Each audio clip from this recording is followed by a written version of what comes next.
மக்களே வருக,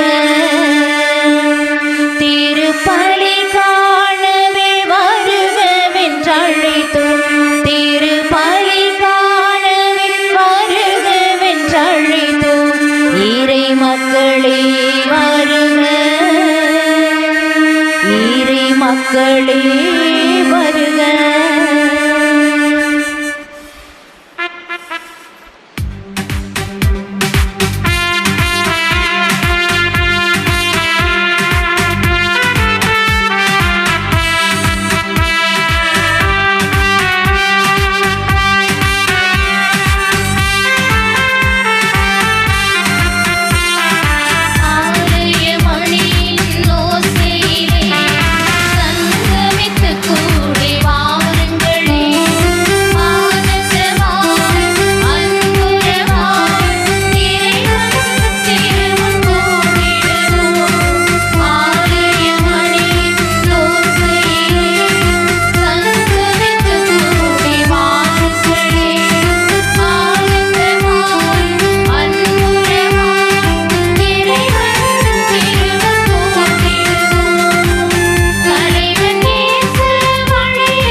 தந்தை மகன் தூயாவியாரின் பெயராலே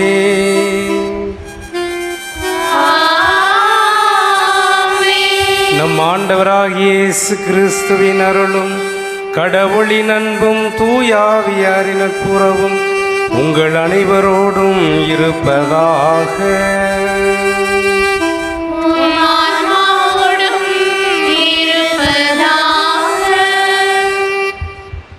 இறை இயேசுவில் பிரியமானவர்களே, புதுமை வள்ளல், மறை வல்லுனர், காலத்தின் அறிகுறிகளை தெரிந்து திருமறை காத்த இறைவாக்கினர் என்றெல்லாம் புகழப்படும் புனித அந்தோணியாருக்கு, நமது பங்கின் பாதுகாவலருக்கு விழா எடுத்து சிறப்பிக்கும் நவநாளின் 10வது நாள் திருப்பலிக்கு பூக்காரர்கள் பங்கு பேரவை உறுப்பினர்கள் சார்பாக அருட்தந்தை சைமன் செல்வன் அவர்களையும், நம் பாசமிகு பங்கு தந்தை அவர்களையும், அருட்சகோதரிகள் மற்றும் இறைமக்கள் அனைவரையும் அன்புடன் வரவேற்கின்றேன். புனித அந்தோணியார் பல்வேறு புதுமைகளுக்கு சொந்தக்காரர், எளிமையும் தாழ்ச்சியும் கொண்டவர், துன்பப்படுகிறவர்களுக்கு ஆறுதல் தருபவர், பாவிகளின் குரல்களுக்கு செவி சாய்ப்பவர், எல்லாருடைய சந்தோஷமும் நம்பிக்கையுமாய் இருப்பவர், நம்பிக்கையோடு வேண்டுபவர்களுக்கு இறைவனிடம் பரிந்து பேசி விண்ணப்பங்களை பெற்று தருபவர் புனித அந்தோணியார். நம்புங்கள், ஜெபியுங்கள், நல்லதே நடக்கும் என்ற வார்த்தைக்கேற்ப இந்த இனிய நாளில் நம்பிக்கையோடு நம் புனிதரிடம் நமது விண்ணப்பங்களை எடுத்துரைப்போம். புனித அந்தோணியாரின் பரிந்து பேசுதல் எந்நாளும் நம்மையும் நமது ஊரையும் வழிநடத்த அருள் கேட்போம். சிறப்பாக இன்றைய திருப்பலியை சிறப்பிக்கும் பூக்காரர்கள் மற்றும் பங்கு பேரவை உறுப்பினர்களின் குடும்பங்களை இறையாசிர் வழிநடத்த அருள் கேட்டு இணைவோம். இறையேசுவின் அன்பின் பலியில். சகோதர சகோதரிகளே, இத்திருப்பலியை தகுதியோடு ஒப்பு கொடுக்க நம் ஒவ்வொருடைய பாவங்களை ஏற்று மனமருந்தி இறைவனுடைய மன்னிப்பையும் அருளையும் வேண்டுவோம்.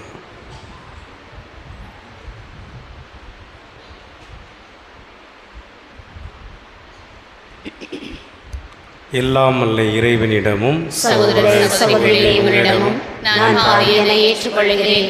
ஏனெனில் என் சிந்தனையாலும் சொல்லாலும் செயலாலும் கடமையில் தவறியதாலும் பாவங்கள் பல செய்தேன். என் பாவமே என் பாவமே என் பெரும் பாவமே. ஆகையால் எப்பொழுதும் கல்யாண புனித மரியாதையும் வானதூதர் புனிதர் அனைவரையும் சகோதர சகோதரிகளை உங்களையும் நம் இறைவனாகிய ஆண்டவரிடம் எனக்காக வேண்டிக் கொள்ள மன்றாடுகிறேன். எல்லாம் அல்ல இறைவன் நம் அனைவரின் மீதும் இரக்கம் வைத்து நமது பாவங்களை மன்னித்து நம்மை முடிவில்லாத வாழ்வுக்கு அழைத்து செல்வாராக. ஆமென்.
ஜெபிப்போமாக.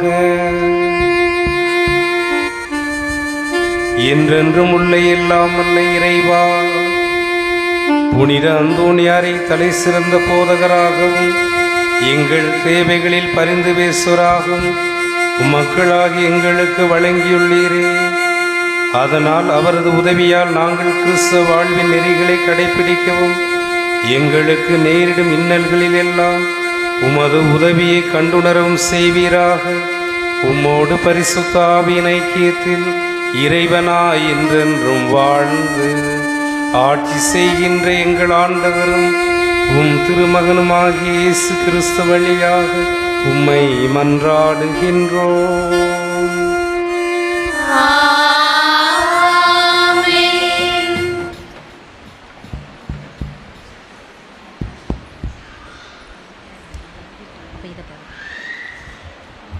முதல் வாசகம்.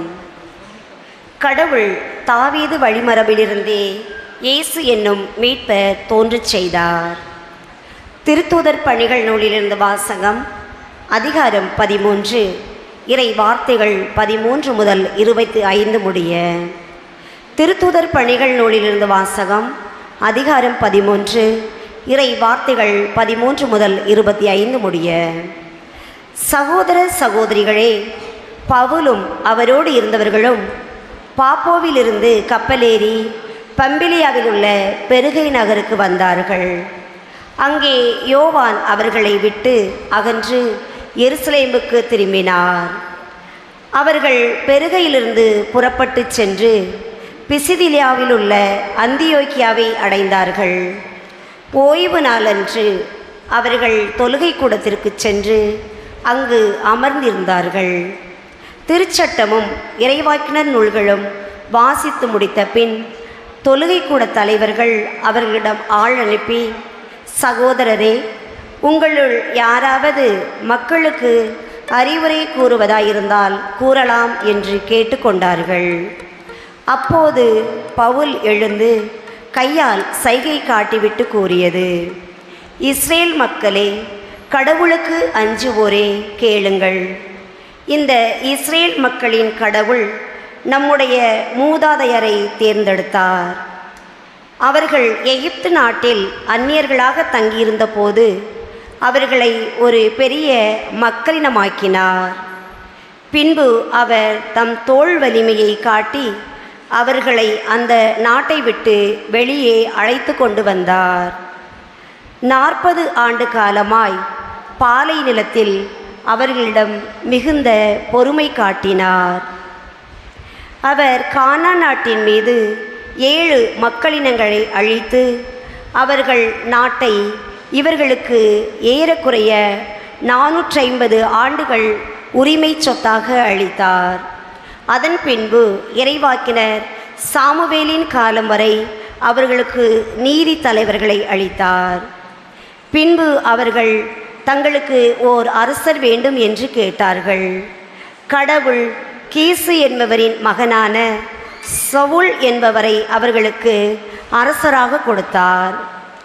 பென்யமின் குலத்தினராகிய அவர் 40 ஆண்டுகள் ஆட்சி செலுத்தினார். பின்பு கடவுள் அவரை நீக்கிவிட்டு தாவீதை அவர்களுக்கு அரசராக ஏற்படுத்தினார்.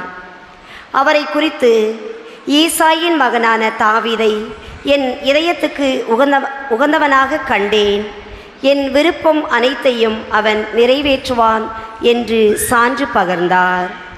தாம் அளித்த வாக்குறுதியின்படி கடவுள் அவருடைய வழிமரபிலிருந்தே இஸ்ரேலுக்கு இயேசு என்னும் மீட்பர் தோன்றச் செய்தார். அவருடைய வருகைக்கு முன்பே யோவான், மனம் மாறி திருமுழுக்கு பெறுங்கள் என்று இஸ்ரேல் மக்கள் அனைவருக்கும் பறைசாற்றி வந்தார். யோவான் தம் வாழ்க்கை என்னும் ஓட்டத்தை முடிக்கும் தருவாயில், நான் யார் என நீங்கள் நினைக்கிறீர்களோ அவரல்ல நான், இதோ எனக்கு பின் ஒருவர் வருகிறார், அவருடைய மிதியடிகளை அவிழ்க்கவும் எனக்கு தகுதியில்லை என்று கூறினார். இது ஆண்டவர் வழங்கும் அருள்வாக்கு.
பரிசுத்த நற்செய்தியிலிருந்து வாசகம்.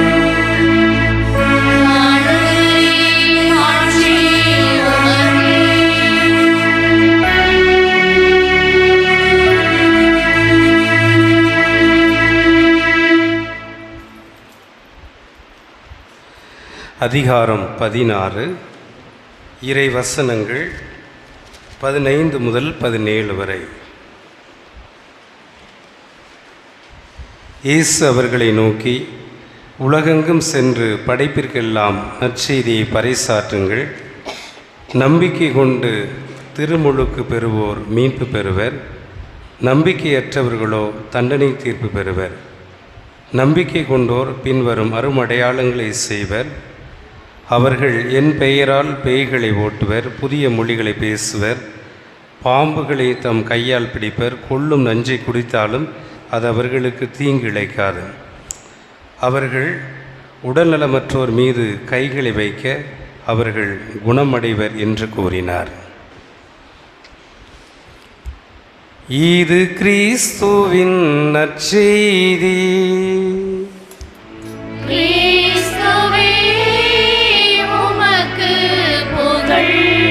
நற்செய்தி வாக்கினால் நமது பாவங்கள் அகல்வதாக.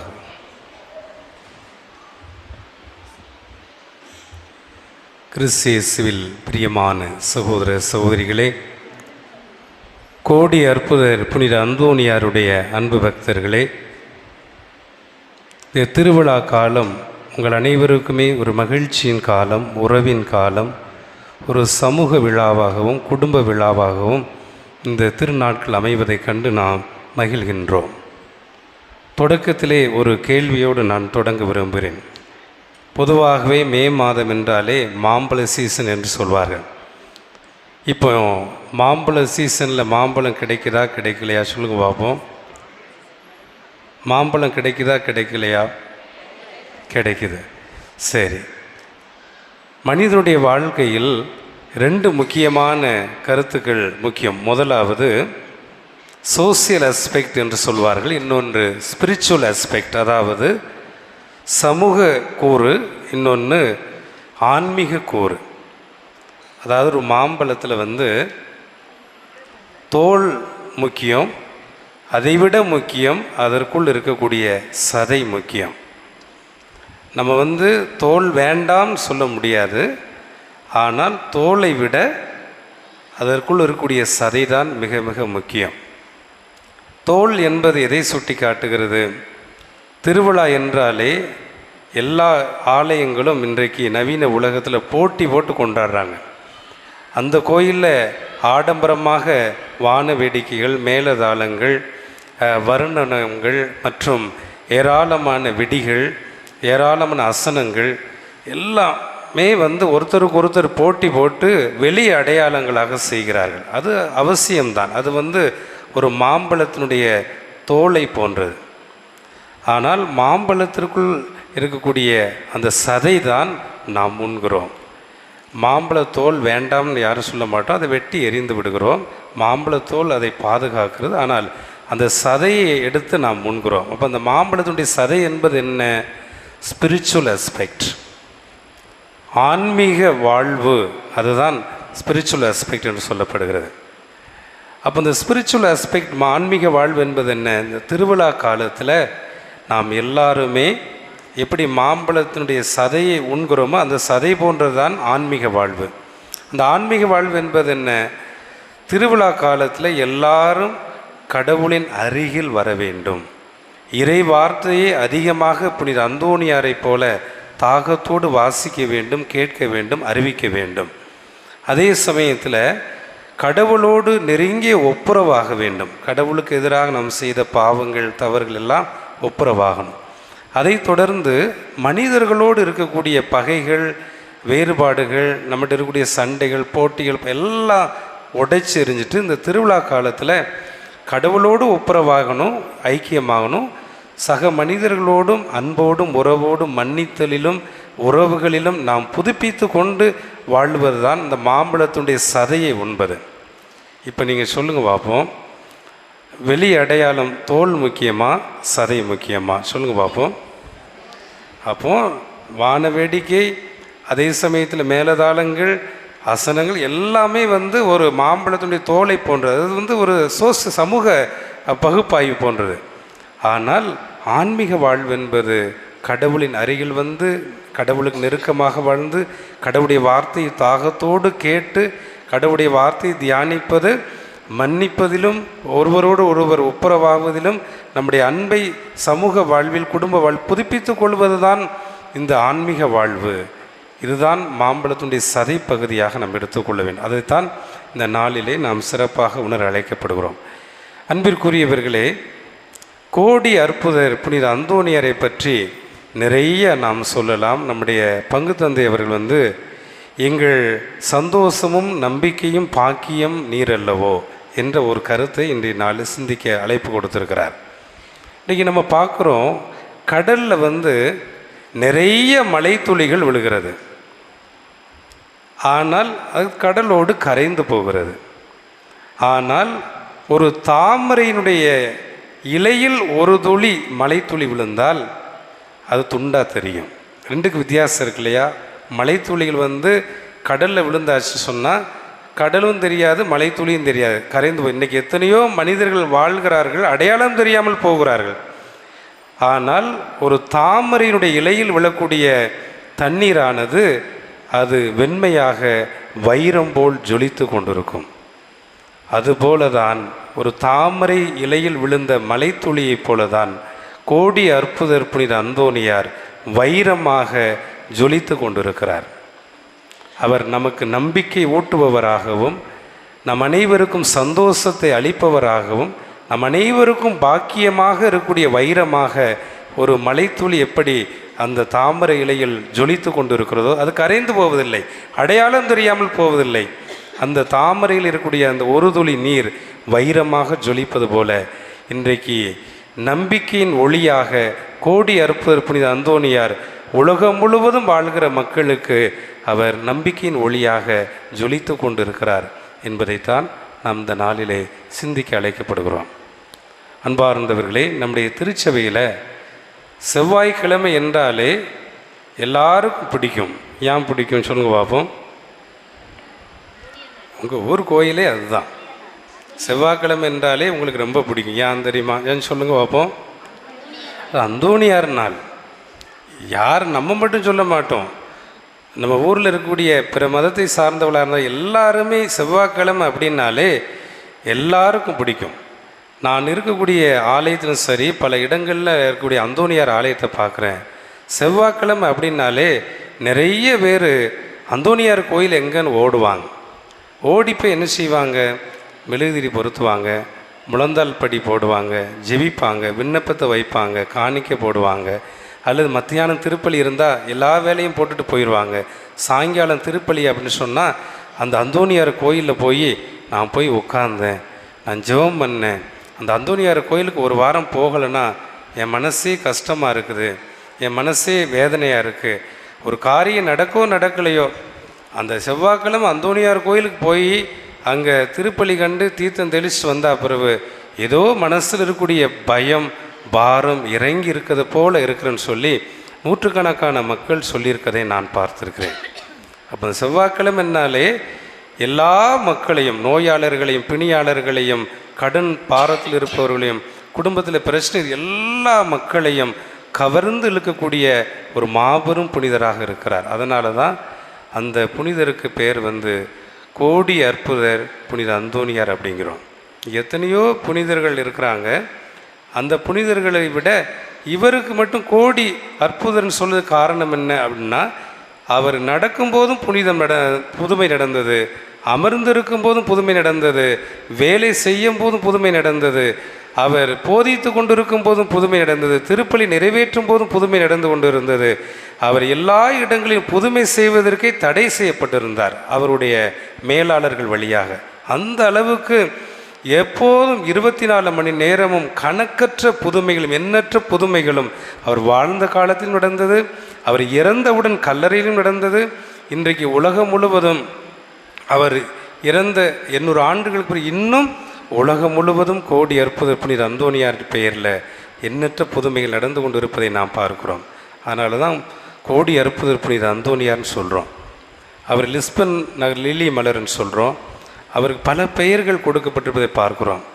அவர் மறைநூல் வல்லுநராகவும் தப்பறைகளின் சம்மட்டிகளாகவும் ஏழைகளின் நண்பர்களாகவும், அதே மாதிரி எல்லா லிஸ்பன் லீலி மலர் அப்படின்னா அவர் தூய்மையாக வாழ்ந்து தீமைகளை விரட்டி அடிப்பதனால தான் லிஸ்பன் நகரில் லீலி மலர் என்று போற்றப்படக்கூடிய பெருமை பெறுகிறார். இப்படி கோடி அற்புதர் புனித அந்தோனியாரை பற்றி நாம் நிறைய சொல்லிக்கொண்டே போகலாம் என்பதைத்தான் நாம் உணர்கிறோம். அன்பிற்குரிய சகோதர சகோதரிகளே, இந்த கோடி அற்புதர் புனித அந்தோனியாருடைய வாழ்க்கையில் நாம் பார்க்கும்போது அவர் நிறைய புதுமை செய்தார், நிறைய போதித்தார், நிறைய வல்ல செயல்களை செய்தார். மறைநூல் வல்லுநராக இருப்பது மட்டும் அவருக்கு பெருமை கிடையாது. கோடி அற்புதர் புனித அந்தோனியாருடைய பெருமை என்னவென்று கேட்டால், அவர் இறை வார்த்தைக்கும் அவருடைய தனிப்பட்ட வாழ்வைக்கும் எந்த இடைவெளியும் கிடையாது. இறை வார்த்தை என்ன சொல்கிறதோ அந்த சொல்லின்படி அப்படியே நடந்து வாழ்ந்ததினால் இறை வார்த்தைக்கும் அவருக்கும் எந்த இடைவெளியும் கிடையாது. அதுதான் அவரை மாபெரும் புனிதராக உயர்த்திருக்கிறது என்பதை நாம் உணர அழைக்கப்படுகிறோம். இந்த கோடி அற்புதர் புனித அந்தோனியார் அவருடைய வாழ்க்கையில் எது பற்றி எரிந்தது? இன்றைக்கி நம்முடைய வாழ்க்கையில் கோபம் வரும், பொறாமை வரும், அடுத்தவங்களை திட்டணும்னு வார்த்தை வரும், அடுத்தவங்களை தாக்கணுங்கிற எண்ணம் வரும். ஆனால் கோடி அற்புதர் புனித அந்தோனியாருடைய உள்ளத்தில் எது பற்றி எரிந்தது தெரியுமா? அன்பு என்ற அனல் பற்றி எரிந்தது.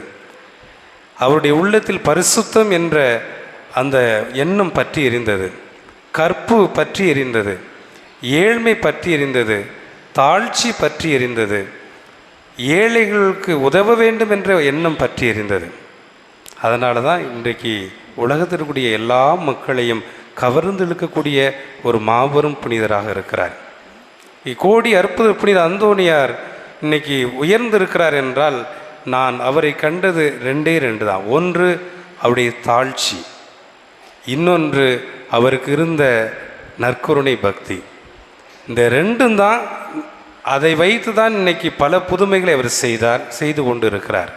முதலாவது கோடி அற்புதர் புனித அந்தோனியாருக்கு இருந்த தாழ்ச்சி என்பது இன்றைக்கி நம்முடைய கிறிஸ்தவ வாழ்க்கையில் மிக உன்னதமான ஒரு புண்ணியம் என்னன்னு கேட்டால் ஹியூமிலிட்டி, தாழ்ச்சி தான். இந்த தாழ்ச்சி நம் குடும்பத்தில் இருந்தால் கடவுள் நமக்கு பல வல்ல செயல் செய்வார். கோடி அற்புதர் புனித அந்தோனியாருடைய வாழ்க்கையில் அந்த தாழ்ச்சியை தான் நாம் பார்க்கிறோம். தொடக்க திருச்சபையில் ஒரு புனிதர் இருந்தார். அவருடைய பெயர் மக்காரியுஸ் என்கிற ஒரு புனிதர் இருந்தார். அந்த தொடக்க காலத்தில் அவரெல்லாம் திருச்சபையுடைய தந்தை என்று அழைக்கப்பட்டார். அவர் வனாந்தரத்தில் பாலைவனத்தில் போய் ஜெபிப்பார். அவர் ஜெபிக்கும்போது ஒரு சாத்தான் ஒரு நம்ம பயிர்களை கதிர்களை அறுக்கக்கூடிய ஒரு அருவாக இருக்கும் இல்லையா, ஷார்ப்பாக இருக்கும், அதை வச்சுட்டு அந்த மக்காரியுஸ் என்ற புனிதரை வெட்டுவதற்காக வருகிறான். அப்போ அவர் அமைதியாக ஜெபித்து கொண்டு இருக்கிறார். அப்போ அந்த சாத்தான் கேட்குது, நான் உம்மை வெட்டதுக்கு வந்தேன், ஆனால் என்னால் வெட்ட முடியல, எனக்கு பவர் போயிடுச்சு. அப்போ காரணம் என்ன அப்படின்னு அந்த சாத்தான் கேட்குது. அப்போ அந்த மக்காரியுஸ்க்கு சொல்ல தெரியல. அப்போ அந்த சாத்தான் சொல்லுது, நீர் தினந்தோறும் உபவாசம் இருந்து ஜெபிப்பதனால் மட்டும் உமக்கு வல்லமை இருக்கிறது அப்படின்னு சொல்லாதரும், எனக்கு உடல் கிடையாது, நான் ஃபாஸ்டிங் இருக்க மாட்டேன்னு சாத்தான் சொல்லுது. ரெண்டாவது என்ன சொல்லுது, நீர் இரவு முழுவதும் விழித்திருந்து ஜெபிப்பதனால தான் நான் உமக்கு முன்னால் பவர் கிடையாதுன்னு சொல்ல முடியாது. மூணாவது சொல்லக்கூடியது என்னென்னா, உம்மிடம் இருக்கக்கூடிய ஒரே ஒரு குணம், அந்த புண்ணியம் என்பது என்னிடம் இல்லை என்று சாத்தான் சொல்லிச்சான். சாத்தான் என்ன சொல்லுது, உம்மிடம் இருக்கக்கூடிய தாழ்ச்சி, ஹியூமிலிட்டி, அந்த தாழ்ச்சி எனக்கு இல்லை. உம்மிட்ட இருக்கக்கூடிய தாழ்ச்சி இருக்கிறதுனால தான் கடவுள் உம்மோடு இருக்கிறார், அதனால் நான் உம்மை கொல்ல முடியலை, உம்மை தீண்ட முடியலை என்று சொல்லிச்சான்.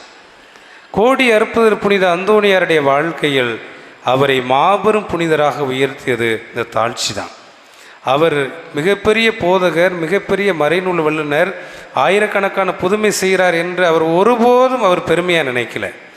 எல்லா நேரங்களிலும் ஜெபத்திலும் தவத்திலும் நற்கருணை பக்தியிலும் திருப்பலியிலும் தன்னையே ஒப்பு கொடுத்து நான் ஒன்றுமில்லை, இறைவன்தான் எனக்கு வல்லமையோடு செயல்படுகிறார் என்று அந்த தாழ்ச்சியில்தான் அவர் அவ்வளவு வல்லமையோடு கடவுளுடைய பணியையும் புதுமை செய்தார் என்பதை நாம் பார்க்கிறோம். இரண்டாவது, கோடி அற்புதர் புனித அந்தோணியாருடைய வாழ்க்கையில் நற்கருணை பக்தி. இன்றைக்கி கத்தோலிக்கருடைய மையமே இந்த நற்கருணை மீது வைக்கிற விசுவாசம்தான். இந்த திருப்பலி தான் நம் எல்லோரையும் புனிதப்படுத்துகிறது. திருப்பலி நம்ம எல்லோருடைய வாழ்வுக்கும் மீட்பளிக்கிறது என்பதை கோடி அற்புதர் புனித அந்தோணியாருடைய வாழ்க்கையில் பார்க்கிறோம். கோடி அற்புதர் புனித அந்தோணியார் 4 விதமாக தன்னுடைய வாழ்க்கையில் செயல்படுகிறார்.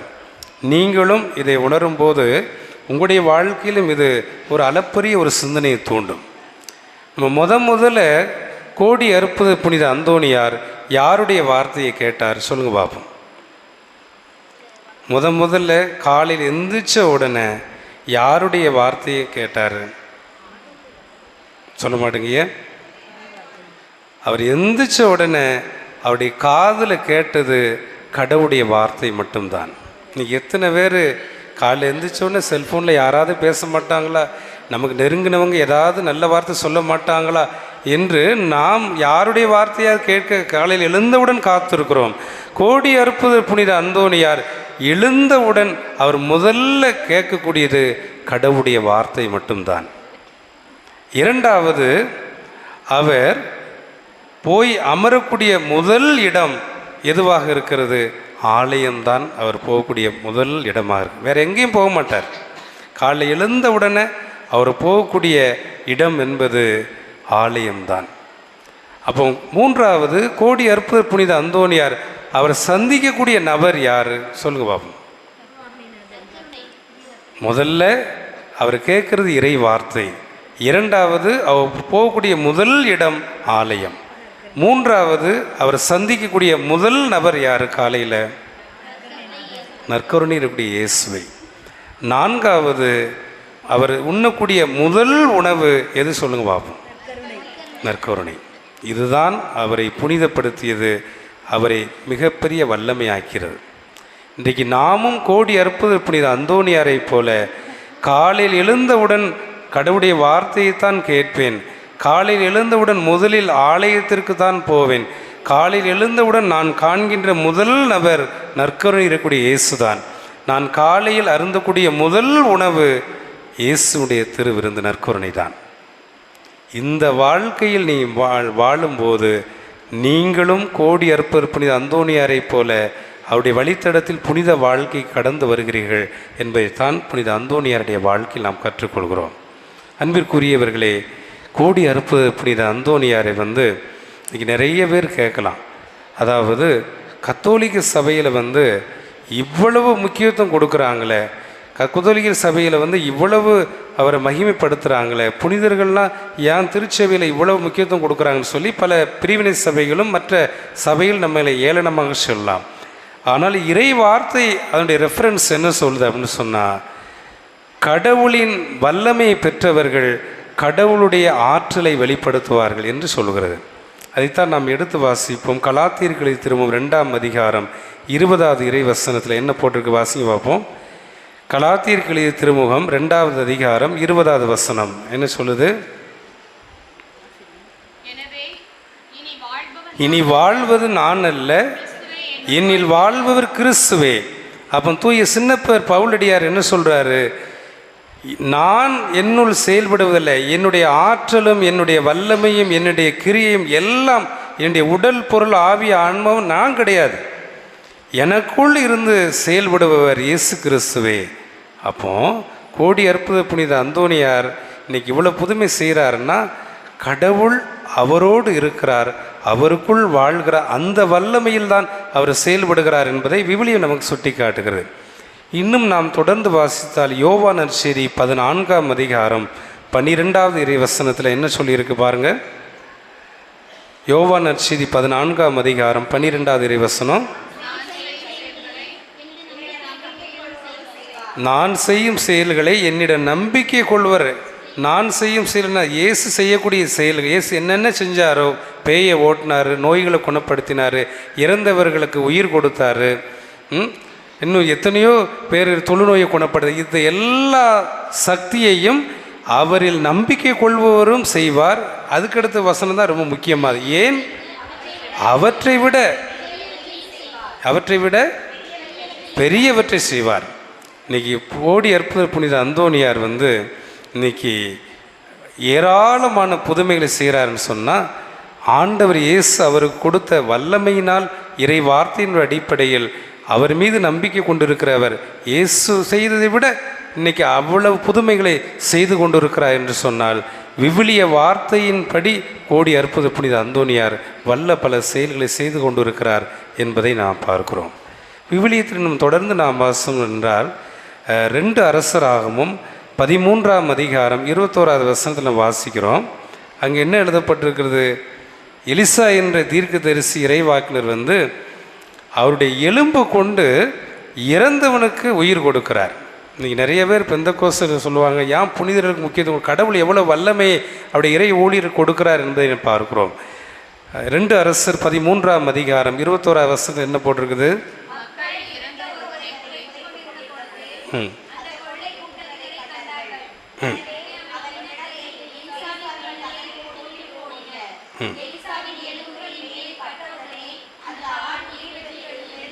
எலிசா தீர்க்கதரிசியினுடைய எலும்பு பட்ட உடனேயே அந்த இறந்தவன் உயிர் பெற்று எழுந்தான் பார்க்குறோம். அப்போ கடவுள் அவருடைய பணியாளர்களுக்கு, இறை ஊழியர்களுக்கு எவ்வளவு வல்லமை கொடுத்துரு, அதுதான் புனித அந்தோனியார் கொடுத்துருக்கிறார் என்பதை பார்க்கிறோம். இன்னும் நாம் திருத்தூதர் பணி 19வது அதிகாரம் 12வது இறைவசனத்தில் நம்ம வாசிக்கிறோம். அங்கே தூய பவுலடியார் நடந்து போவார். அவருடைய கைக்குட்டை பட்ட உடனேயே எவ்வளவு புதுமை எனக்கு, நோய்கள் குணமாகிறது, பேய்கள் ஓடுகிறது என்பதை பார்க்கிறோம். அப்போஸ்தலர் பணி திருத்தூதர் பணி 19:12 என்ன எழுதப்பட்டிருக்கிறது?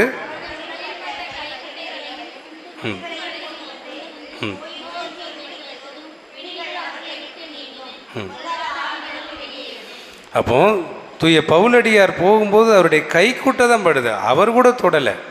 அப்போ கடவுள் எவ்வளவு வல்லமையை அவருடைய புனிதர்களுக்கு கொடுத்துருக்காரு. அவருடைய கைக்குட்டை பட்ட உடனே நோய்கள் குணமாகுது, தீய ஆவிகள் ஓடி போகிறது என்பதை அப்போஸ்தலர் 19:12 பார்க்குறோம். மார்க் நற்செய்தி 5ஆம் அதிகாரம் 30வது வசனம் என்ன பார்க்குறோம்? பெரும்பாடு உள்ள ஒரு பெண் பல ஆண்டுகளாக தீராத வியாதின மருத்துவ செலவழிச்சும் குணமாகலை.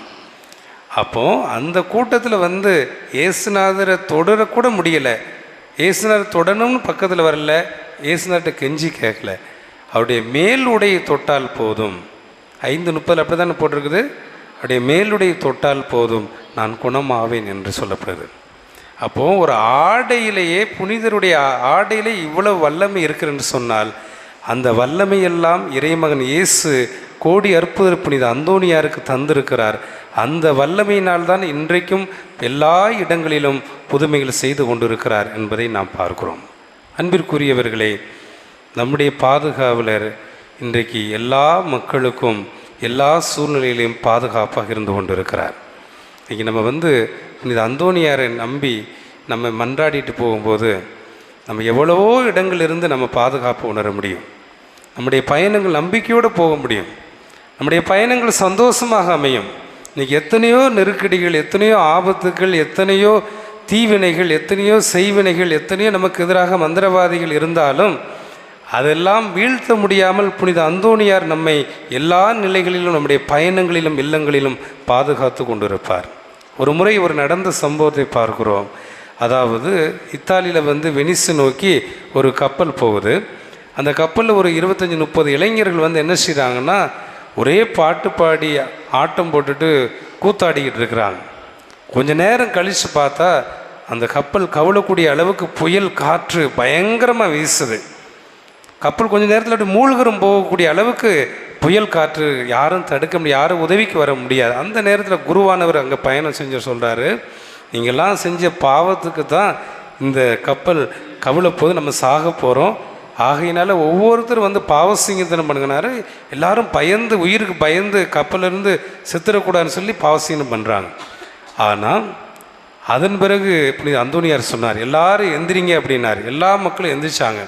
எல்லாரும் 2 கைகளை விரித்து அந்த கடலில் போய்கிட்டு இருக்கும்போது புனித அந்தோணியாரே எங்களை காப்பாற்றும் அப்படின்னு சொல்லுங்க அப்படின்னாரு. எல்லாரும் கத்துனாங்க, கைகளை உயர்த்தி வானத்தை நோக்கி, புனித அந்தோணியாரே இந்த ஆபத்திலிருந்து புயல் காற்றில் நாங்கள் மடிய போகிறோம், எங்களை காப்பாற்றும் என்று கத்துனாங்க.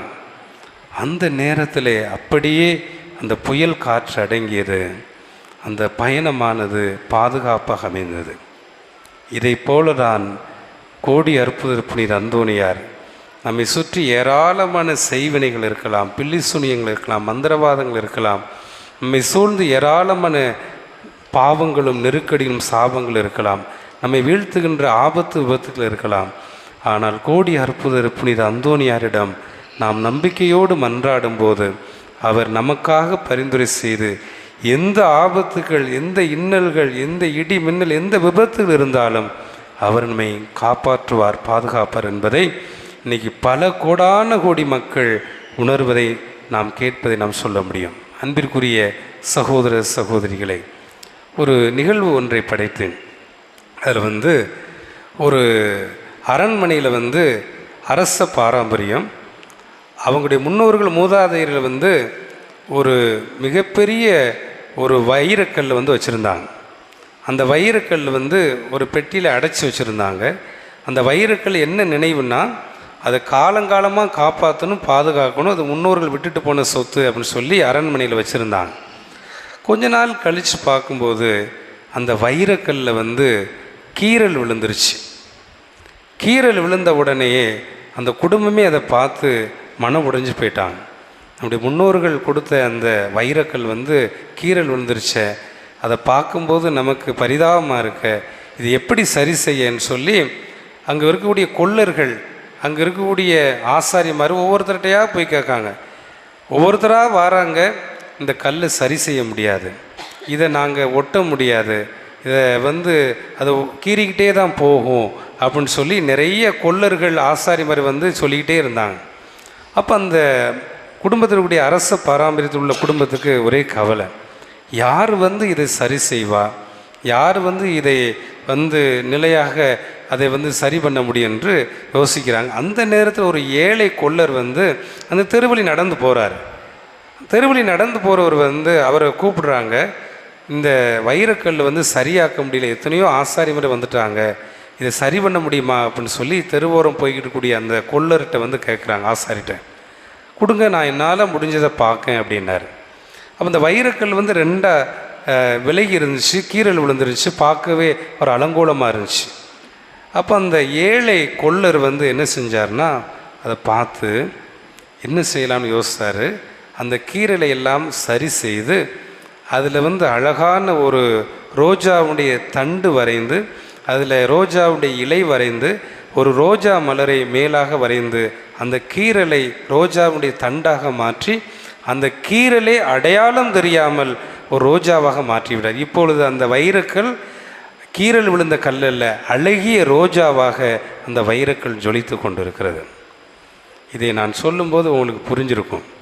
இன்றைக்கி சமுதாயத்தில், குடும்பங்களில் எத்தனையோ பேர் உடலில் நோய்கள், மனதில் பாரங்கள், ஏராளமான பிசாசுடைய தொந்தரவுகள், குடும்பத்தில் சாபங்கள், குடும்பத்தில் கட்டுக்கள், குடும்பத்தில் கடன் பாரங்கள், குடும்பத்தில் தீர முடியாத பிரச்சனையோடு பல மன உளைச்சலில், பல மனப்பாரங்களில் கீறல் விழுந்த நிலையில், நோய்களோடும் பிரச்சனைகளோடும் கீறல் விழுந்த கல்லை போல நாம் போராடி கொண்டிருக்கிறோம். அந்த கல்லை சரி செய்யக்கூடிய ஒரு கொள்ளர் வந்தார். அது கீறல் அல்ல, அந்த கல்லை ரோஜா மலராக உயர்த்தி பார்த்தார். அதே போல் எத்தனை நோய்கள், எத்தனை பிரச்சனைகள், எத்தனை கடன் பாரங்கள், எத்தனை வியாதிகள், எத்தனை பாவங்கள் நம்மை ஆழ்த்தினாலும் கோடி அற்பர் அந்த கீறல்களை எல்லாம் சரி பண்ணி ஒரு புனித நிலைக்கு, ஒரு நல்ல நிலைக்கு, குடும்ப வாழ்வின் ஆசீர்வாதத்தில் கொண்டு வரக்கூடிய ஒரு வல்லமைமிக்க ஒரு புனிதர் தான் நம் பாதுகாவலர் புனித அந்தோணியார் என்பதை நாம் பார்க்கிறோம். புனித அந்தோணியாரை பார்க்கும்போது நிறைய புதுமைகளை நாம் சொல்ல முடியும். புனித அந்தோணியார் எப்போதும் ஏழைகள் மேலே ரொம்ப பிரியமாக இருப்பார். குறிப்பாக ஏழைகளுடைய கண்ணீரை கண்டால் அவருடைய கண்ணீரை துடைப்பது மட்டுமல்ல, அவருடைய வாழ்க்கையில் பல நன்மைகளை புரிந்து அவருடைய குடும்பங்களுடைய வாழ்க்கையை உயர்த்தி பார்க்கக்கூடிய ஒரு புனிதர். புனித அந்தோனியார் வாழ்ந்த காலத்தில் வந்து ஏராளமான கந்து வட்டி வாங்கக்கூடிய பழக்கம். அந்த காலத்தில் நிறைய பேர் கந்து வட்டி வாங்குறவங்க என்ன செய்வாங்கன்னா, கடன் அடைக்க முடியாட்டாக்க ஜெயில் அடைப்பாங்க, சொத்தை பிடுங்கிடுவாங்க. இதெல்லாம் பார்த்து அந்தோனியார் வெகுண்டு எழுந்தார். ஏழைகள் துன்பப்படுவதையும் ஏழைகள் கண்ணீர் வடிப்பதையும் கண்ட புனித அந்தோனியார் வெகுண்டு எழுந்தார். கடன் நிவாரண சட்டம் கொண்டு வந்தார். என்ன கொண்டு வந்தார்னா, ஏழைகளை யாரும் ஒடுக்காதீர்கள், அவருடைய சொத்துக்களை பறிமுதல் செய்யாதீர்கள், அவரிடம் வட்டி வாங்காதீர்கள், அவர்களை சிறையில் அடைக்காதீர்கள், அவர்களை பாதுகாத்து அவர்களை வழிநடத்துங்கள் என்று ஒரு சட்டத்தை உருவாக்கி ஏழைகளை பாதுகாத்தார். நான் இருந்த ஒரு குடும்பத்தில் சந்தித்தேன் ஒரு பங்கில். அப்போ அந்த குடும்பத்தில் உள்ள பையன் ரொம்ப கஷ்டப்பட்டு இருந்தான். அப்போ அவன் புனித அந்தோனியார் மேலே எப்போதும் பக்தியாக இருப்பான். காலையில் வந்தாலே 4 மணி 5 மணிக்கு பார்த்தா அவன் எப்போதும் ஒரு மெழுகுதிரி பிடிச்சி புனித அந்தோனியார் சுருவத்துக்கு முன்னால் முழந்தாள் படிட்டு ஜெபித்துக்கிட்டே இருப்பான். அவன் குடும்பத்தில் 4-5 பிள்ளைங்க அவங்க வறுமையிலிருந்து எழ முடியல, பல கடன் பாரத்திலிருந்து மீள முடியல. அவனுடைய அந்த கடன் பாரத்திலிருந்து மீள முடியாமல் பல இடங்களுக்கு வேலைக்கு போகிறாங்க, மீள முடியல. ஆனால் இவன் பண்ணுகிற ஜெபம், காலையில் அந்த மெழுகுதிரி பிடிச்சு தினந்தோறும் குடும்பத்திற்காக மன்றாடி கொண்டிருப்பான். சில நாட்கள் கழிந்தது. அவனுடைய கண்ணீரும் அவன் புனித அந்தோனியாரிடம் ஜெபித்த விண்ணப்பங்கள் வீண் போகலை. அவன் படித்த படிப்புக்கு உடனடியாக அரசு பணியில் நெடுஞ்சாலையில் உள்ள பணிக்கு போனார். இன்றைக்கி பல லட்சங்கள் சம்பாத்தியம் பண்ணார். இன்றைக்கி அவங்க குடும்பத்தில் இருக்கக்கூடிய வறுமை நீங்கியது, கடன் நீங்கியது. இன்றைக்கி அவங்கள்ட்ட இருந்த ஏழ்மையும் தரித்திரம் கடந்து இன்றைக்கி ஒரு நல்ல நிலைக்கு வந்தவன் சொன்னால், நான் கோடி அற்புதர் புனித அந்தோனியார் செய்த புதுமைதான் என்று அடிக்கடி சொல்லுவான்.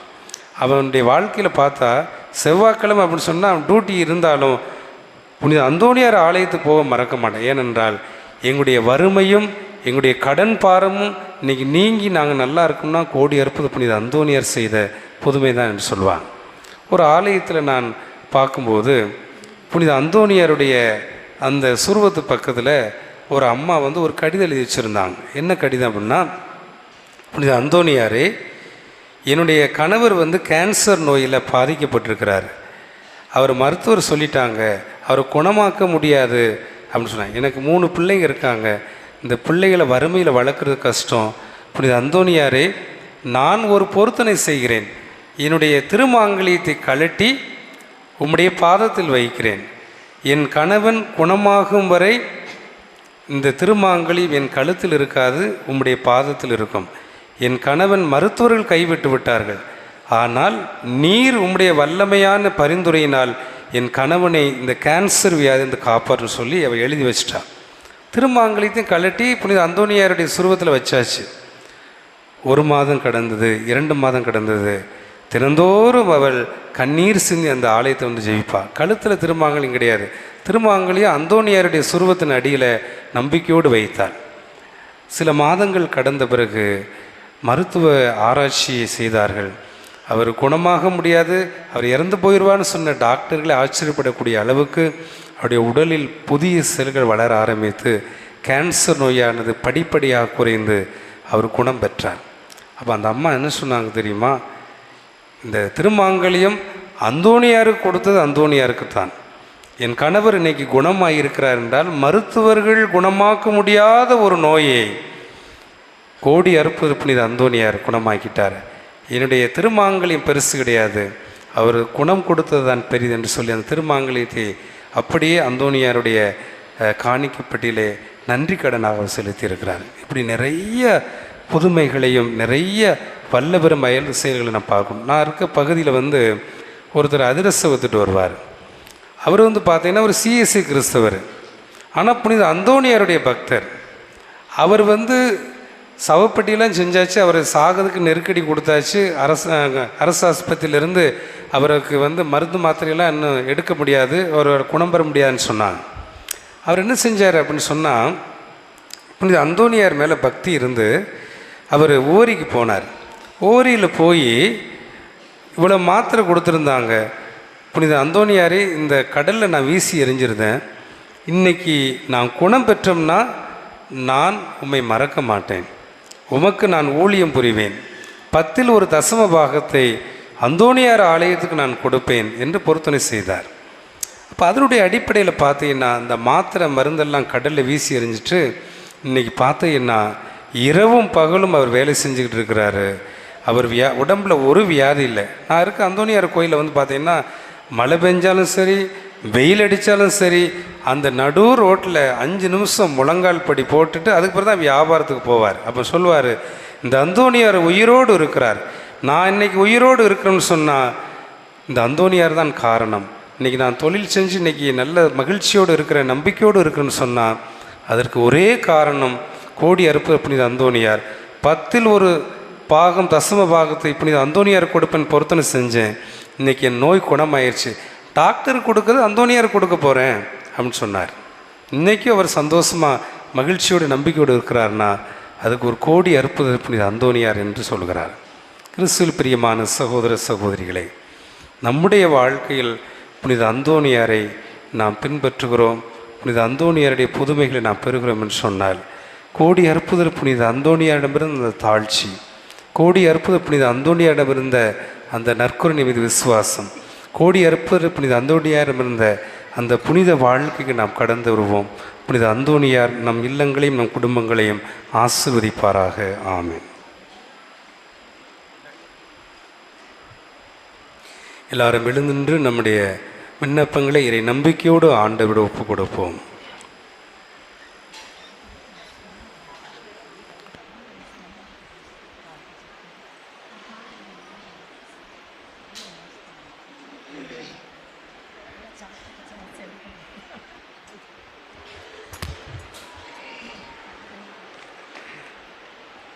அன்பின் இறைவா, திருச்சபையை வழிநடத்தும் எங்கள் திருத்தந்தை, ஆயர்கள், துறவரத்தார், பொதுநிலையினர் அனைவரின் உள்ளத்தில் உமது அன்பையும் பரிவிரக்கத்தையும் நிறைவாய் பொழிந்து ஒற்றுமையுடனும் அமைதியுடனும் இறையரசை அறிவிக்கும் கருவிகளாய் வாழ வரம் தர வேண்டுமென்று இறைவா உம்மை மன்றாடுகிறோம். எல்லாம் வல்ல இறைவா, எங்கள் மன்றாட்டை கேட்டருளும்.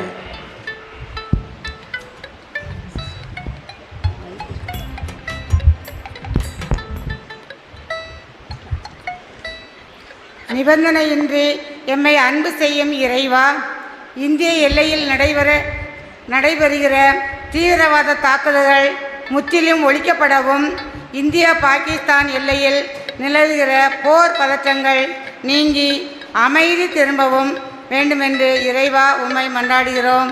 எல்லாம் வல்ல இறைவா, எங்கள் மன்றாட்டை கேட்டருளும். அன்பான ஆண்டவரே, 12ஆம் வகுப்பு பொதுத் தேர்வு முடிவுகளை பெற்றுள்ள எங்கள் பங்கில் உள்ள மாணவ மாணவிகள் விரும்புகின்ற கல்லூரிகளில் விரும்புகின்ற பாடப்பிரிவுகளில் சேர்ந்து படிக்கின்ற வாய்ப்பினை பெற்று நன்கு படிக்க ஞானத்தை தர வேண்டும் என்று இறைவா உம்மை மன்றாடுகிறோம். எல்லாம் வல்ல இறைவா, எங்கள் மன்றாட்டை கேட்டருளும். கருணை கடலாகிய இறைவா, வெயில் கால வெக்கையை தணித்து நோயற்ற நல்வாழை எங்களுக்கு தந்தருளும். வெயிலின் தாக்கம் குறைய வான்மழையை பொழிந்து மக்களின் மனதையும் நிலத்தையும் மண்ணையும் குளிரச் செய்ய வேண்டுமென்று இறைவா உம்மை மன்றாடுகின்றோம். எல்லாம் வல்ல இறைவா, எங்கள் மன்றாட்டை கேட்டருளும். நம்பிக்கையின் ஊற்றே எம் இறைவா, இன்றைய திருப்பலியை சிறப்பித்துக் கொண்டிருக்கும் பூக்காரர்கள் மற்றும் பங்கு பேரவை உறுப்பினர்களின் குடும்பங்களை ஆசீர்வதியும். குடும்பத்தில் உள்ளவர்கள் செய்யும் அனைத்து தொழிலையும் நல்ல முறையில் செய்ய நல்ல உடல் நலத்தை தந்தருளும். பங்கு பேரவை உறுப்பினர்கள் பங்கின் வளர்ச்சிக்காக பங்கு தந்தை எடுக்கும் முயற்சிகளில் தோள் கொடுக்க உதவிகள் செய்ய ஞானத்தை கொடுத்தருளும். இந்த இனிய நாளில் இறைவனிடத்தில் தாங்கள் கேட்கும் விண்ணப்பங்களை வேண்டுதல்களை புனிதரின் பரிந்து பேசலால் பெற்று நம்பிக்கையோடும் மன மகிழ்ச்சியோடும் வாழ வேண்டுமென்று இறைவா உம்மை மன்றாடுகிறோம். எல்லாம் வல்ல இறைவா, எங்கள் மன்றாட்டை கேட்டருளும். நாம் ஒவ்வொருவரும் நமது தனிப்பட்ட தேவைகளுக்காகவும் நம் அனைவருடைய குடும்ப நலன்களுக்காக மன்றாடுவோம்.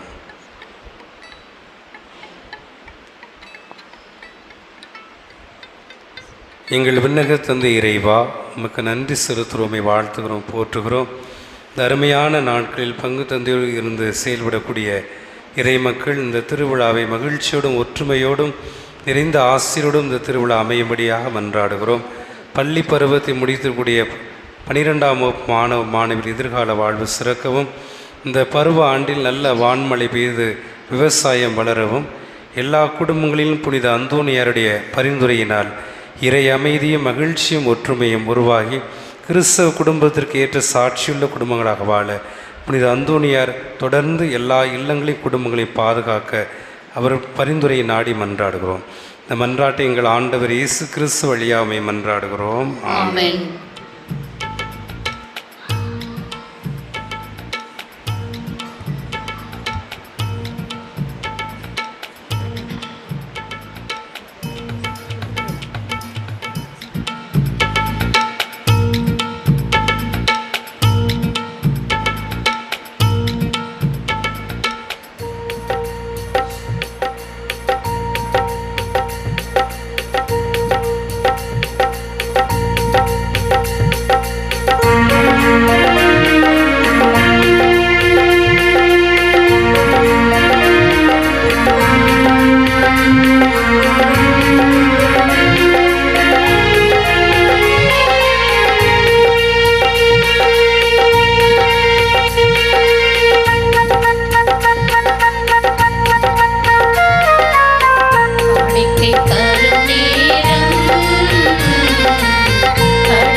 வாழும் வாழ்வே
சகோதரிகளே சகோதரர்களே, என்னுடையதும் உங்களுடையமான திருப்பலி எல்லாமல் தந்தையாக இறைவனுக்கு ஏற்றதாகும்படி ஜெபியுங்கள். ஆண்டவர் தமது பெயரின் புகழ்ச்சிக்காகவும் மாட்சிக்காகவும் நமது நன்மைக்காகவும் புனித திரு அவை அனைத்து நலனுக்காகவும் உமது கையிலிருந்து பலியை ஏற்றுக்கொள்வாராக.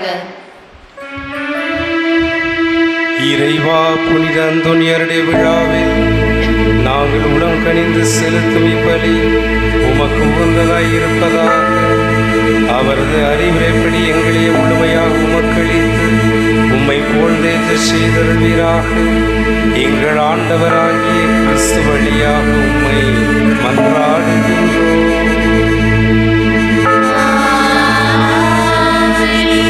ஆண்டவர் உங்களோடு இருப்பாராக.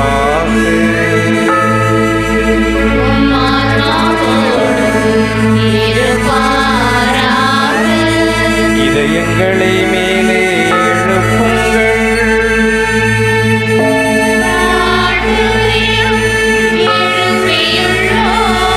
நம் இறைவனாகிய ஆண்டவருக்கு நன்றி கூறுவோம்.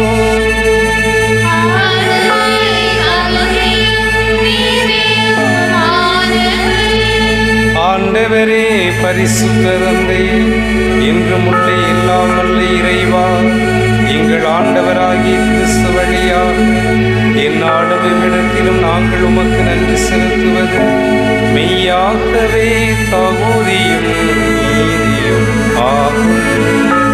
எங்கள் கடமையும் மீட்பிற்குரிய செயலுமாகும். ஏனெனில் புனித அந்தோனியாருடைய விழாவில் உம்முடைய திருச்சபை மகிழ்ந்திருக்க செய்கின்றேன். அவருடைய இறை பற்றுமிக்க வாழ்க்கை நெறியில் எடுத்துக்காட்டு அதற்கு வலுவூட்டுகிறேன். அவருடைய படிப்பினையினால் பயிற்றுவிக்கின்றேன். அவருடைய மன்றாட்டால் பாதுகாத்து வருகின்றேன். ஆகவே வானங்கள் அணிகளோடு புனிதரும் பெருந்தர்களோடும் நாங்களும் சேர்ந்து உமக்கு புகழ்ச்சி கொண்டு செய்து முடிவின்றி ஒரே குரலாய் பாடுவதாவது.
ஆண்டவரே, நீர் மெய்யாகவே பரிசுத்தர், தூய்மை அனைத்திற்கு எல்லாம் ஊற்று.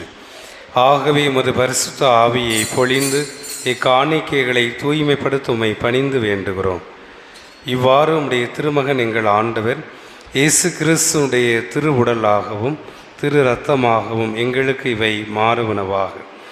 நமது ஆண்டவர் மீட்பருமான இயேசு கிறிஸ்து கல்வாரியில் பாடுபட உளம் கனிந்து தம்மை கையளித்த போது அப்பத்தை எடுத்து உமக்கு நன்றி செலுத்தி அதை பிட்டு தமது சீடர்களுக்கு அளித்து ஆண்டவர் கூறியதாவது: அனைவரும் இதிலிருந்து பெற்று உண்ணுங்கள், ஏனெனில் இது உங்களுக்காக கையளிக்கப்படும் என் உடல்.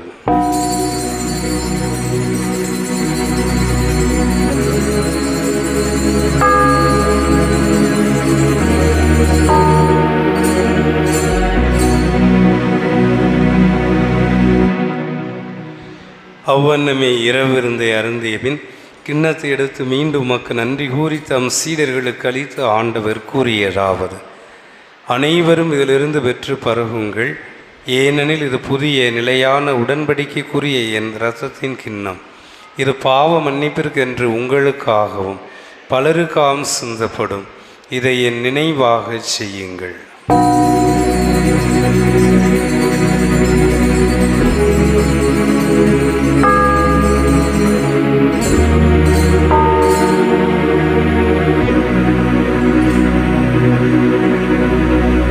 இது நம்பிக்கையின் மறை பொருள்.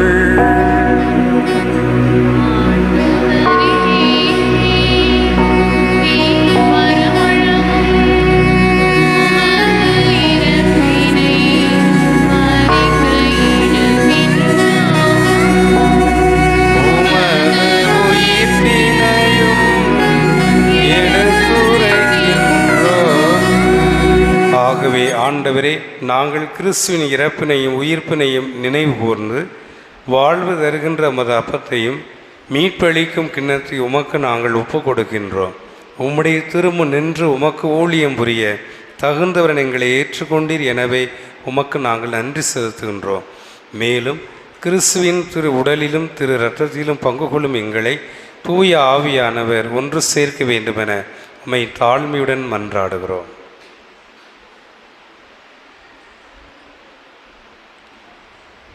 ஆண்டவரே, உலகெங்கும் பரவியிருக்கும் அது திரு அவையை நினைவு கூர்ந்தருளும்.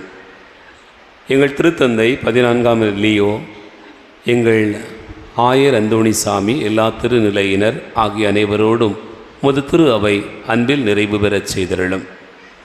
ஆண்டவரே, எங்கள் அன்பான தந்தையே, இந்த பலியை சிறப்பித்து கொண்டாடுகிற பூக்காரர்கள் மற்றும் பங்கு பெறவில் இருக்கக்கூடிய உறுப்பினர்கள் அனைவருடைய தேவைகளையும் உமது பாதத்தில் ஒப்பு கொடுத்து ஜெபிக்கிறோம். எல்லோருடைய வாழ்விலும் மனமும் வளமும் வாழ்வில் செழிப்பும் உண்டாக ஆண்டவரே நீர்தாமே கிருபை செய்வீராக. ஒன்றாய் இணைந்து வந்து மன்றாடுகிற எல்லா மக்களையும் அவர்களுடைய வேண்டுதல்களையும் விண்ணப்பங்களையும் கனிவோடு கண்ணோக்குவீராக.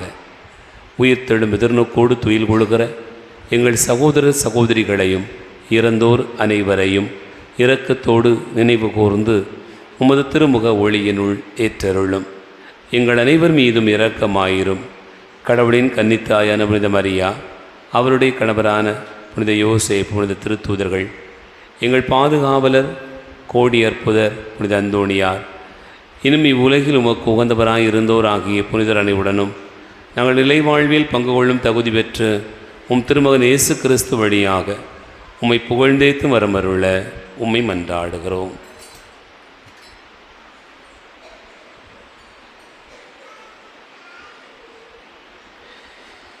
இவர் வழியாக இவரோடு இவரில் எல்லாம் வல்ல இறைவனாகிய தந்தையே, தூயாவியாரின் ஒன்றிப்பில் எல்லா புகழும் ஆட்சியும் என்றென்றும் உரியதே.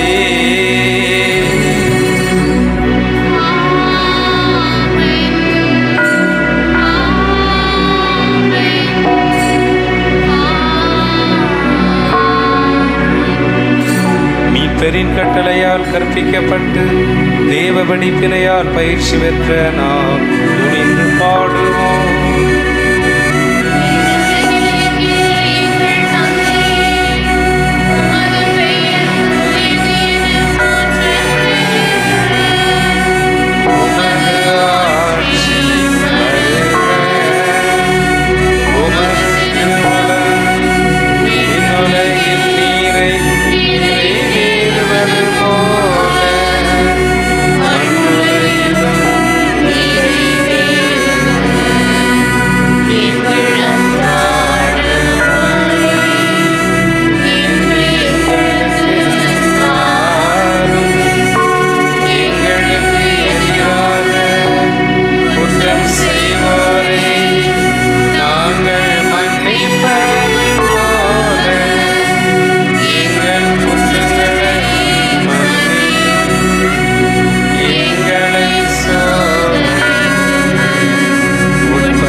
தீமைகள் அனைத்திலிருந்தும் எங்களை விடுவித்து எங்கள் வாழ்நாளில் அமைதியை கனியுடன் அருளும் உம்மை மன்றாடுகின்றோம்.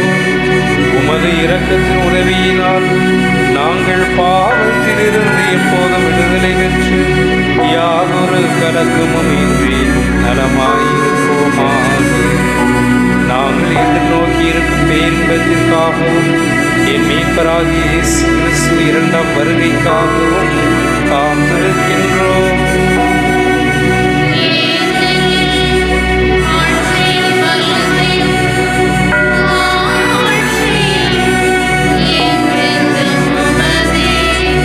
ஆண்டவராகிய இயேசு கிறிஸ்துவே, அமைதியை உங்களுக்கு விட்டு செல்கின்றேன், என் அமைதியையே உங்களுக்கு அளிக்கின்றேன் என்று அப்போஸ்தலர்களுக்கு மொழிந்தீரே. எங்கள் ஒவ்வொருடைய பாவங்களை நீர் பாராமல் உம்முடைய திரு அவையின் நம்பிக்கையை கண்ணோக்கி உமது திருவுளத்திற்கு ஏற்ப அதற்கு அமைதியையும் ஒற்றுமையும் அளித்தருள்வீராக. என்றென்றும் வாழ்ந்து ஆட்சி செய்கின்றவர் நீரே.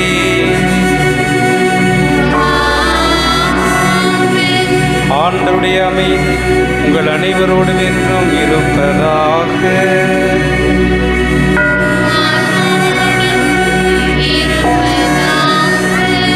ஒருவருக்கொருவர் உயிர்த்த ஆண்டவர் கிறிஸ்தின் அமைதியை பிறரோடு அறிவித்து மகிழ்வோம்.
ஆண்டவராகிய இயேசு கிறிஸ்துவே, நாங்கள் அனைவரும் உட்கொள்கின்ற உம்முடைய திருவுடல் திரு ரத்தம் எங்களை நீதி தீர்ப்புக்கும் தண்டனைக்கும் உள்ளாக்காமல் உமது பரிவிரக்கத்தினால் எங்கள் மனதிற்கும் உடலுக்கும் பாதுகாப்பாகவும் நலமளிக்கும் மருந்தாகவும் இருப்பனவாக.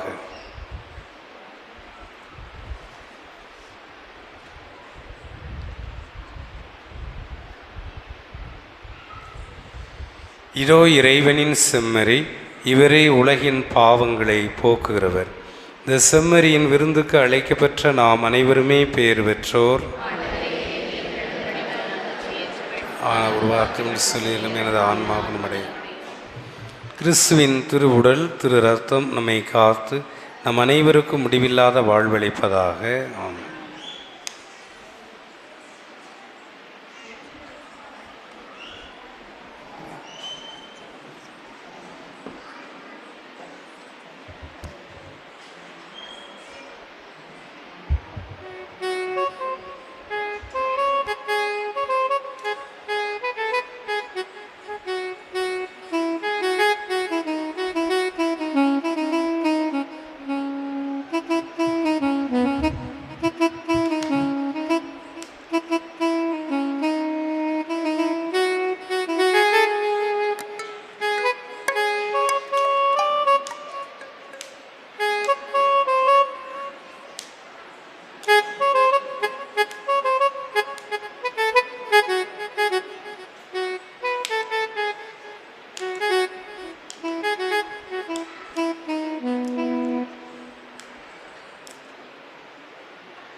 ஆண்டு ஜெபம்.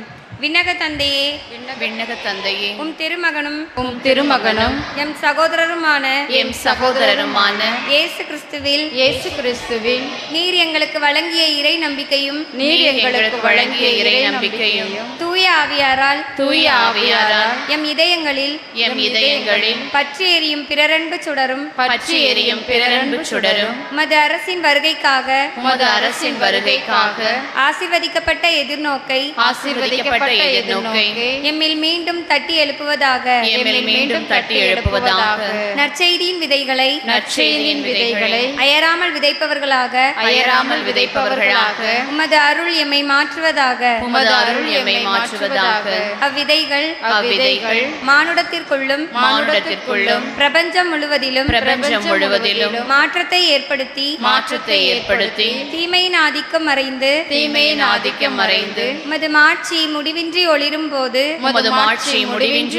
போது உறுதியுடன் எதிர்பார்க்கும் புதிய விண்ணகத்தையும் புதிய மண்ணகத்தையும் ஏற்படுத்துவதாக. யூபிலி கொண்டாட்டத்தின் அருள் எதிர்நோக்கின் திருப்பயணிகளாகிய எம்மில் விண்ணக செல்வத்துக்கான பேரார்வத்தை தூண்டி எழுப்புவதாக. அதே அருள் நம் மீட்பரின் மகிழ்ச்சியையும் அமைதியையும் உலகம் முழுவதும் பரப்புவதாக. முடிவின்றி போற்றுதலுக்குரிய எம் இறைவனாகிய உமக்கே மாட்சியும் புகழும் என்றென்றும் உரித்தாகுக. ஆமென்.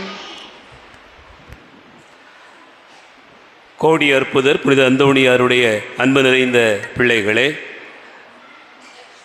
நம்முடைய பாதுகாவலருடைய திருநாளின் 10வது நாள் நவநாளை நாம் சிறப்பித்து கொண்டாடி கொண்டிருக்கிறோம். இறைவனுடைய அளவற்ற இரக்கத்தையும் ஆசீர்வாதங்களையும் இந்த பலி வழியாக நிரம்ப பெற்று மகிழ்ந்து கொண்டிருக்கிறோம்.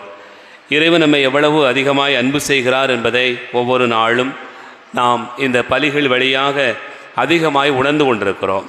ஆகவே இறைவனுடைய அன்பை நமக்கு வெளிப்படுத்துகிற இந்த நவநாளின் 10வது நாளில் நமது மத்தியிலே வருகை தந்து நமக்காக இறைவார்த்தையை பகிர்ந்து திருப்பலியிலே நமக்காக ஜெபித்திருக்கக்கூடியவர் நம்முடைய அன்புக்கும் பாசத்துக்கும் உரிய தந்தை சைமன் செல்வன் அவர்கள். தந்தை அவர்கள் நம்முடைய மறை மாவட்டத்தில் இருக்கக்கூடிய சேவியர் காலனி பங்கில் பங்கு தந்தையாக சிறப்பாக பணிகளை மேற்கொண்டு வருகிறார் என்பதை நாம் அறிவோம். தந்தை அவர்கள் மிக எளிமையானவர், எல்லோரிடமும் மிக எளிமையாக பழகக்கூடியவர், மிக அமைதியானவர், ஆழ்ந்த கருத்துக்களை தன்னுடைய உள்ளத்தில் கொண்டிருக்கக்கூடியவர். குறிப்பாக அவருடைய மறைவுரை எல்லாமே எப்படி இருக்கும் என்று சொன்னால், ரொம்ப சத்தமாக ஆவுன் அப்படிலாம் இருப்பதில்லை. ஆனால் மிக ஆழமான கருத்துக்களாக இருக்கும். எப்படி இருக்கும்?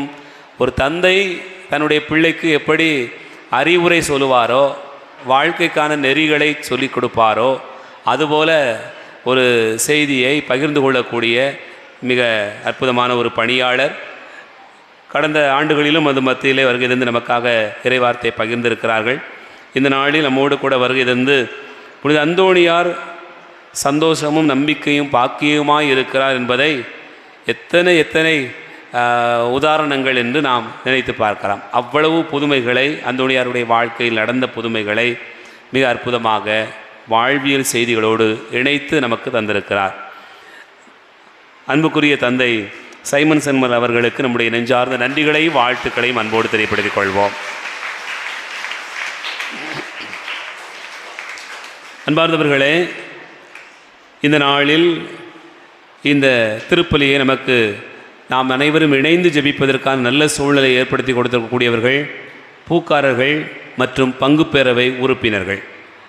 பூக்காரர்கள் என்று சொல்கிற போது அவர்களும் ஆட்டுக்காரர்களாகத்தான் இருப்பார்கள், அங்கேயும் வேலை பார்க்கிறார்கள். ஆனாலும் தோட்டத்தில் வேலை பார்த்து கொண்டு இந்த பணிக்காக தங்களை அர்ப்பணித்து கொண்டிருக்கக்கூடிய அனைத்து பூக்காரர்களுக்கும், பூ தொழில் செய்கிற அனைத்து விவசாயிகளுக்கும், பங்கு பேரவையில் இருக்கக்கூடிய அனைத்து உறுப்பினர்களுக்கும் உண்மையிலேயே எல்லோரும் இணைந்து ஜெபிப்பதற்கான நல்ல சூழ்நிலையை, ஒரு பங்கேற்பை அவர்கள் வெளிப்படுத்தியிருக்கிறார்கள். அவர்களை அருள் செய்து தீபா அவர்கள் வழிநடத்தியிருக்கிறார்கள்.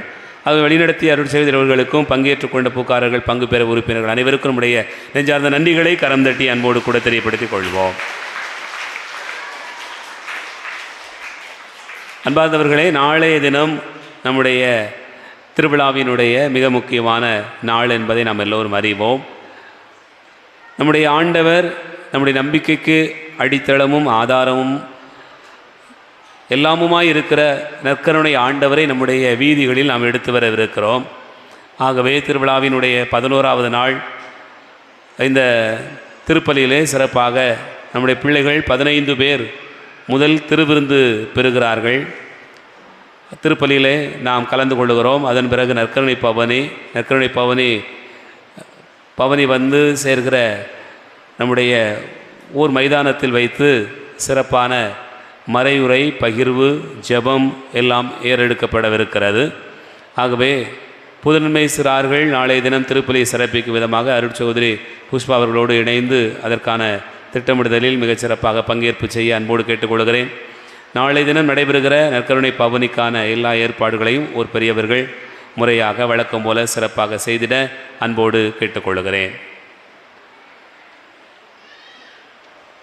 அன்பார்ந்தவர்களே, நேற்றைய தினம் நாம் திருப்பலியில் 9வது நாளில் கேள்வி கேட்டோம். அதில் மொத்தம் எழுதியவர்கள் 137 பேர், சரியான பதில் எழுதியவர்கள் 95 பேர். முதல் கேள்வி, இறை நம்பிக்கையை கட்டியெழுப்ப என்ன செய்ய வேண்டும்? தந்தை அவர்கள் 2 விதமான பதில்களை சொன்னார். அதில் எதை எழுதினாலும் சரிதான். இறைமையில் ஆழ்ந்து இருக்க வேண்டும், இயேசுவிடம் நம்பிக்கை கொண்டிருக்க வேண்டும். இதில் எது எழுதினாலும் சரிதான். 2வது கேள்வி, யாருடைய மகிழ்வில் யாரை பார்க்க தந்தையின் அப்பா அவர்களுக்கு அறிவுரை செய்திருந்தார்? ஏழையின் செழிப்பில் இறைவனை காண. புனித அந்தோணியார் முதலில் சேர்ந்த சபை எது? அகுஸ்தினார் சபை. அன்பார்ந்தவர்களே, இந்த கேள்விகளுக்கு சரியான பதில் எழுதியவர்களிலே 3 அதிர்ஷ்டசாலிகளை திருப்பலி நிறைவேற்றிய தந்தை அவர்கள் தேர்ந்தெடுத்து அவர்களுக்கான பரிசுகளை வழங்குவார்கள். எடுங்க, வெளியே வந்துட்டு உள்ள போடுங்க.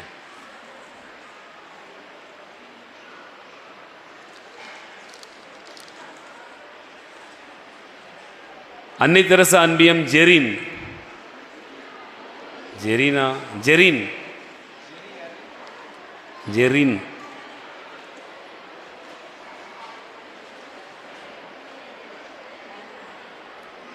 புனித மிக்கேல் அதிதூதர் அன்பியம் ஹெலினா மேரி.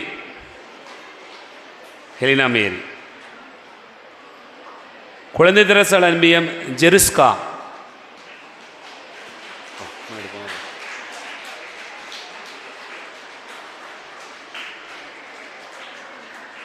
குழந்தை தெரசால் அன்பியம் ஜெருஸ்கா.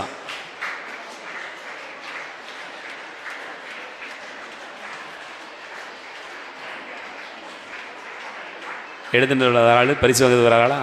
போட்டோம். எப்படி?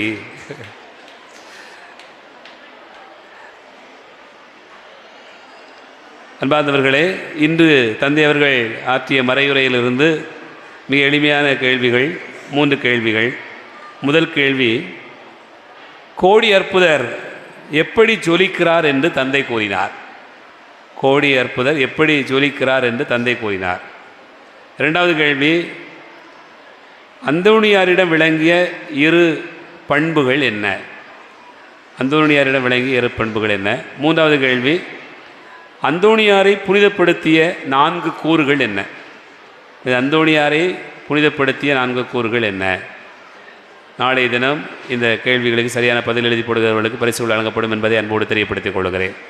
அன்பார்ந்தவர்களே, விழா நாட்கள், ஆசீர்வாதத்தின் நாட்கள், ஆண்டவருடைய பேரன்பையும் இரக்கத்தையும் கொண்டாடுகிற நாட்கள். இறைவன் உண்மையிலேயே நம்மை நிறைவாய் ஆசீர்வதிக்கிறார். கடந்த ஆண்டுகளையெல்லாம் விட இந்த ஆண்டில் அதிகமான பங்கேற்பு இருப்பதை காண்கிறேன். ஒவ்வொரு நாளும் இதே அளவுக்கு கூட்டம், இதே அளவுக்கு பங்கேற்பு செய்கிறீர்கள். உண்மையிலேயே தொடக்க நாடில் இருந்தது போலவே இந்த நாடில் வரையிலும் நீங்கள் பங்கேற்பு செய்வது என்பது உண்மையிலேயே இறைவன் உங்களுக்கு செய்திருக்கக்கூடிய நன்மைகளை நீங்கள் நன்றியோடு நினைத்து பார்ப்பதனுடைய அடையாளமாக கருதுகிறேன். அதே போல் இந்த பங்கேற்பு வாழ்வினுடைய எல்லா நிலைகளிலும் ஆண்டவர் உங்களுக்கு ஆசீர்வாதமாய் தந்து உங்களுடைய வாழ்வை இன்னும் உயர்த்த வேண்டும் என்று சொல்லி உங்களுக்காக ஜெபிக்கிறோம். இறைவன் நம்மை ஆசீர்வதிப்பாராக.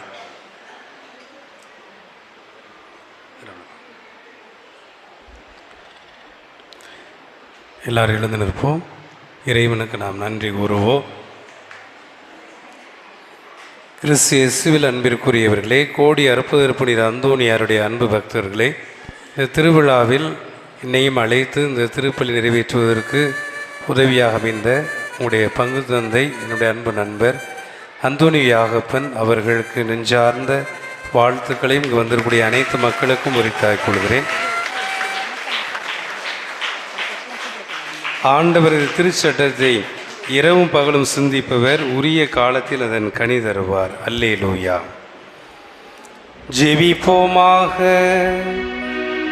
ஆண்டவரே, உயிருள்ள அப்பமாகிய கிறிஸ்துவினால் ஊட்டமளித்தவர்களுக்கு ஆசிரியராகி அதே கிறிஸ்துவினால் முழுமையாக கற்றுத் தருவீராக. அதனால் புனித அந்தோணியாருடைய விழாவில் அவர்கள் உமது உண்மையை அறிந்து அதை அன்பில் செயல்படுத்துவார்களாக. எங்கள் ஆண்டவராகிய கிறிஸ்து வழியாக உம்மை மன்றாடுகின்றோம். ஆண்டவர் உங்களோடு இருப்பாராக.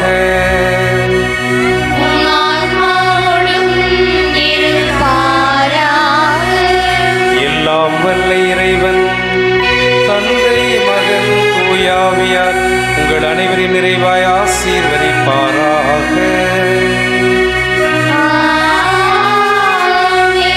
கிறிஸ்துவின் அன்பிலும் சமாதானத்தில் வாழ சென்று வாருங்கள். திருப்பலி நிறைவேறிற்று.